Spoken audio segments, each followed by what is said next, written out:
Assalamualaikum. I am Luella Kalay Nikilan, hiyas sa Bangsa Tausug. And ni-join ko ani nga pageant not just to fulfill my dream but also to represent the rich cultural tapestry of my tribe. Yes. So yung advocacy mga buhaton na will become an ambassadors of Davao City as yes sa Kadayawan 2026. My advocacy is entitled Harmonies of Heritage, sustaining the art, sustaining the Baweños rich, sustaining the Baweños um, sus- harmonies of heritage, sustaining the Baweños arts, language, and fair trade. So, sa kamahinungdan nun nga dapat i-preserve ang atong culture especially sa matag bangsa na atong tagaan ng higayon if ever na mapasa na to sa atong atong future generations. Importante siya, it's because kay mauni ang nagahatag sa atong mauni ang nagahatag sa atong kalipay ug mauni ang nagapakita nga kung unsa ka nindot ug kung unsa ka maayo ang cultural sa atong mga ancestors. Assalamualaikum, sakan si Marzia Chana Imam Abinal, hiyas sa Bangsang Maranao. I am here to represent my bangsa with dignity and honor. Given usay advocacy for our 11 ethno-linguistic tribes, not just only sa Bangsa Maranao. So my proposal project is always for us to fill the gap between the generations. So atong project proposal kay Rinayag, it means to say expansion and illumination. So with that tutulan, oral literature has been fading along the side, especially now in rapid urbanization. So we have to take an action towards it as HIAS and at the same time as cultural ambassador of here in Davao City. So mabuhay og madayaw sa tanang Davaoenos. Assalamualaikum. Saki sibay ayas sa utong mangansakan ang hiyas sa bangsa Maguindanao. And I joined this prestigious competition because I want to show the whole world the beauty of Maguindanaoans. Given mahimong hiya sa Kadayawan 2026, what's your advocacy you'd like to share for the 11 ethno-linguistic tribes, not just only sa Bangsa Maguindanao? Actually, yes, perfect, because my advocacy doesn't focus on my culture alone. It's titled Weaving to Remember. And for the details po, it's about opening livelihood for the 11 ethno-linguistic tribes or cultural communities rather.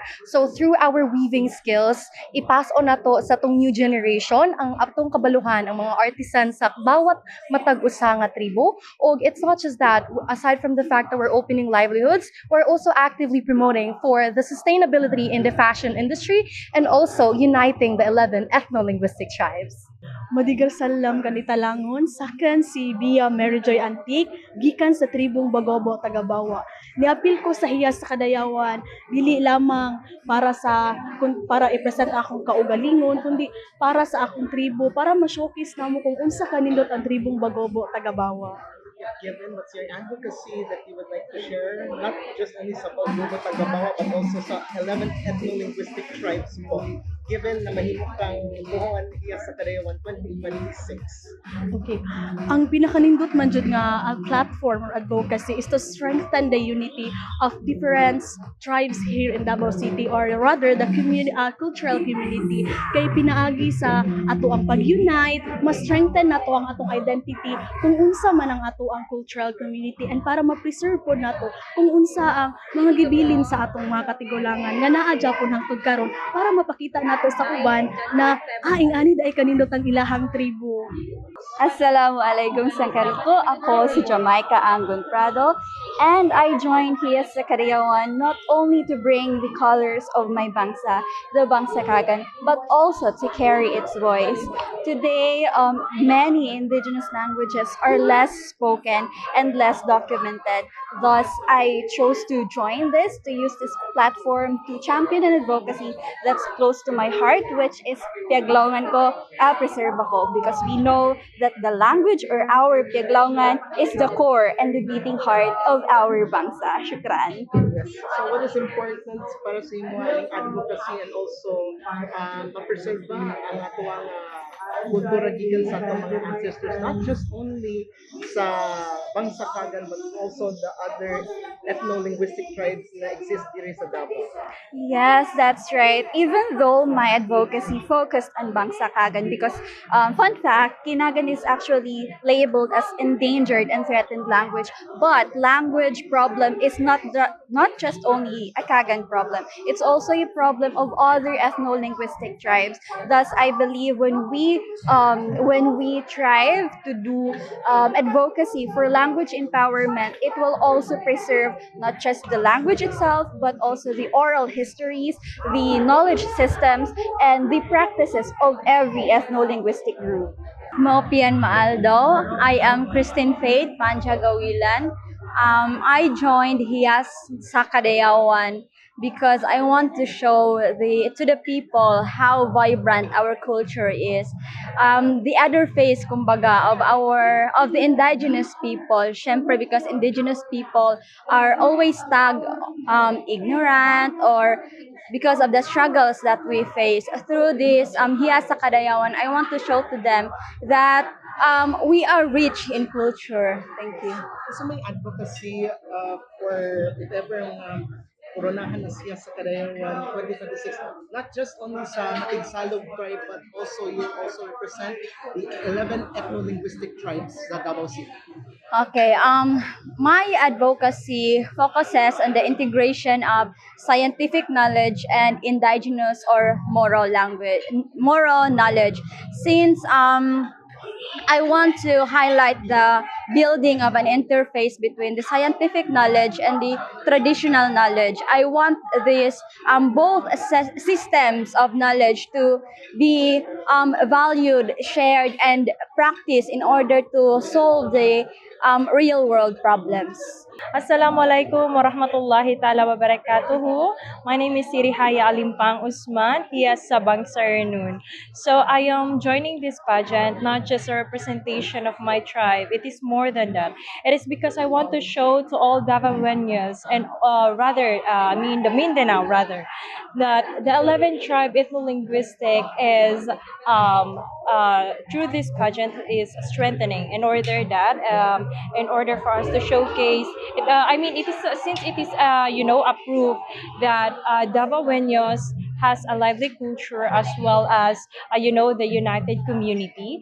But aside from that, also I joined this pageant. It's because I want to erase or like change the misconception of the Bangsa Renun. Since started a pageant, the Renun has not been placed. So basically, we're not being we're not being seen as something very competitive or like capable of this pageant. But now I want to show you to everyone that we Renun women are capable also in serving and showing also showcasing our culture. We are also have a beautiful and bountiful culture, and I hope that you will appreciate it. Thank you. Of course, if given that you'll be the successor of City Lord Hannah Sangkan, what's the advocacy you will share, not just for Bangsa Iranon, but also for the 11 ethno-linguistic tribes of Davao City? Okay, thank you so much. So basically, thank you so much. By the way, if I would given a chance to win this pageant and also serve the cultural community, I have this project proposal or advocacy project Pusaka, reviving roots, inspiring generation. Pusaka means heritage or pamana. The reason is I have been witness that the young generation is something lost in when it comes to their culture. The younger generation is now disconnected or being unfamiliar in their own identity, and I want to revive the roots as I believe that it will be a strong foundation for the younger generation. I want them, kay kadalasan manggudron kay kanang we don't normalize the culture. That is why bully is a very rampant as of this generation. It's because some younger generation identify or like see the differences of culture as something bad or in a negative way, when in fact because of our cultural differences, it does not divide us, but rather it is one of the way why it is strengthened the people. The relationship of the people is strengthened. So my advocacy is something about the roots. I want the younger generation to expose them kumbaga manormalize nila na it's not something new. This is our identity. Kailangan nilang matry yung mga dati na mga dula, kung ano yung mga activities. Also, the elder will serve as library speaker. The reason why is kaya hindi expose ang mga bata sa culture natin because of modernization. And for me, it is not a negative. Instead, we should use it as a tool. For example, the digital.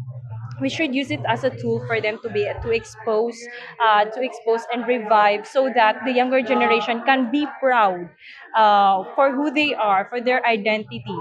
Because I believe that when we have our culture, it's not something that we simply inherent, but we are obliged to seek knowledge of our own identity, and also it is our responsibility to preserve it. So, ahapon lang makangkahemon. Ako si Marisol Barani.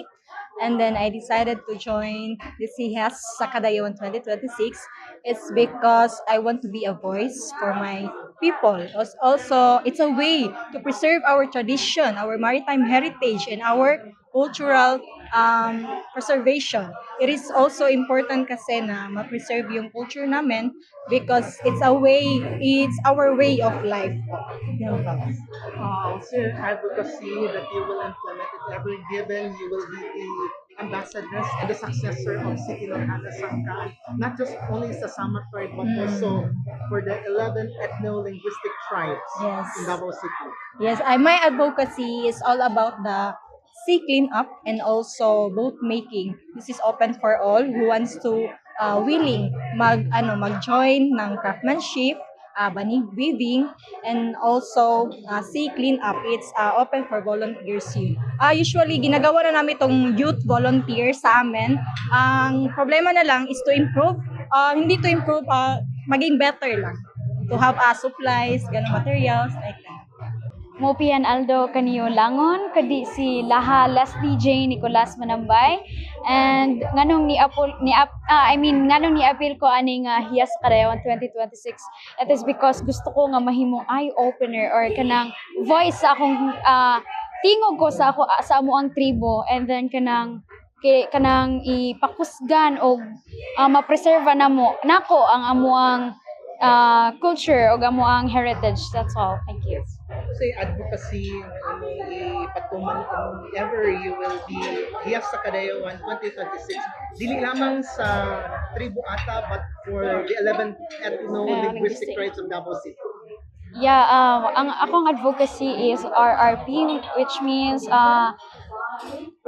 rekindle, restore, and popularize Ata culture, heritage, and that's one thing na kanang akong buhaton, akong advocacy nga pakusgon kung unsa ang mga nasugdan sa among mga katigulangan. Dili ko maghimo og bag-o apan kang katong mga nasugdan sa among mga katigulangan kay mapakusgan, mapadayon ug dili makalimtan. Inga na sab-usab sa 11 ethno-linguistic nga tribe nga nabud sila sa sariling identity, na sila sariling nga kanang practices, ilang dialect na mapod na makonect gyapon sa akong advocacy nga mapadayon nila dili makalimtan kung unsa ug asa sila gikan. Hello everyone, Mopian Alo. Siyak si mga bayan Christine Joy Agaw, 19 years old, from Ovo Manobo tribe. So ni-join ko aning Hiyas sa Kadayawan is not only about i-represent ang akong kaugalingon, but because to represent my tribe and to showcase kung unsa ang nasa among tribe, kung unsa kanindot ang among tribe, and not only ang among tribe, but also the 11 ethno-linguistic tribe in Davao City. What is the advocacy that you will bring for the ethno-linguistic tribes of Davao City, not just sa Obo Manubo? If ever makoronahan ka as Hiyas sa Kadayawan 2026. If ever napalaro na makoronahan being a Hiyas sa Kadayawan 2026, ang akong advocacy mao ang Lahong to Tribo, empowering Ovo Manobo youth to preserve our culture, or not just the Ovo Manobo youth but all the 11 ethno-linguistic tribe in Davao City. Lahong to Tribo in our own dialect means it is a voice or ang tingog sa tribo. So, ang ako ang advocacy nag-focus kini sa mga kabatanunan kay we all know na ang mga youth mao ang sumusunod sa ato ang kultura ug sila ang ang sumusunod na mo preserba niini ug ang mopasa sa sumusunod na henerasyon maong i-focus kining akong advocacy naga-focus sa mga youth aron na matudluan sila sa ato ang kultura. Maling lomo na mo lahat. Hago ho, Dayan Patrice A. Soliman, ug ako ang ihiyas sa Bagobo, Klata. So niapil ko diri sa hiyas sa Kadayawan no, kay isa sa tumong yun ako or one of my major objectives is to showcase ay sorry po. Okay lang usap to sir. Okay. From the start na lang ko sir. Okay. Maling lomo na mo lahat. Hago ho, Dayan Patrice A. Soliman, ang hiyas sa Bagobo, Plata. Na ako diri sa hiyas sa Kadayawan because one of my major objectives is to showcase the culture, the heritage, and the traditions of my tribe, which is the Bagobo, Plata.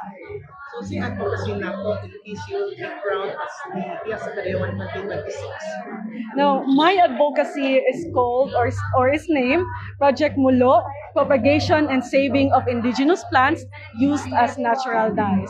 So isa yun sa main objective aning advocacy nako is to conserve the indigenous plants na ginagamit karon as natural dyes, no? Especially for weaving or for dyeing. Now, ang kaning ako ang advocacy, as we can all see, no, as modernization and environmental changes, kani sila nagathreaten ni siya sa tuang mga paggamit og dye karon, no? So kana isa sa kong tumong sa akong advocacy is to establish a nursery to propagate the seedlings of these indigenous plants. So for me, no, hopefully, makoronahan man as hiyas sa Kadayawan or dili, one of my objectives yun is to continue this advocacy.